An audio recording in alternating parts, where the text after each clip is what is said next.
The sterile chrome and glass facade of the courthouse glared under the relentless midday sun, reflecting the cold, irrevocable nature of the day. Inside courtroom 4B, the air hung thick, saturated with anticipation and the faint tang of cleaning solution.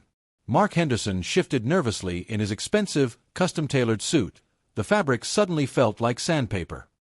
His eyes darted to the heavy oak doors every few seconds, then skittered nervously to the clock above the empty judge's bench.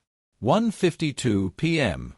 8 minutes until his freedom, his new life, would be officially sealed. Beside him, perched on the edge of a hard plastic chair like a vividly colored bird of prey, sat Chloe. Her crimson nails tapped an impatient rhythm on her designer purse. She whispered assurances to Mark. Eleanor wouldn't show, couldn't stomach the humiliation, they'd won. Mark answered with a tight smile, trying to ignore the knot of dread tightening in his gut. Chloe was right. Eleanor was never late. Her punctuality was legendary. Her absence now screamed surrender. He pictured her alone in that vast minimalist house that would soon be his, finally broken under the weight of his betrayal. He'd planned this exit meticulously, the secret affair blossoming into something tangible, the careful siphoning of funds to accounts Eleanor knew nothing about, the staged arguments painting him as the long-suffering husband.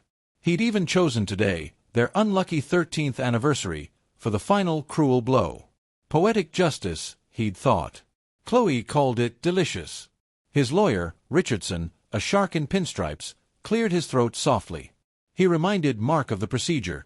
They waited for the appointed hour. If Mrs. Henderson failed to appear, the judge would grant a default divorce judgment on his uncontested petition. Asset distribution per the settlement agreement. Richardson shot Mark a significant look. The agreement was a masterpiece of legal sleight of hand, leaving Eleanor pennies compared to the fortune Mark had amassed during the marriage, largely thanks to her early investments and the family connections he'd leveraged. The prenup, signed in the naive euphoria of young love, now seemed his golden ticket.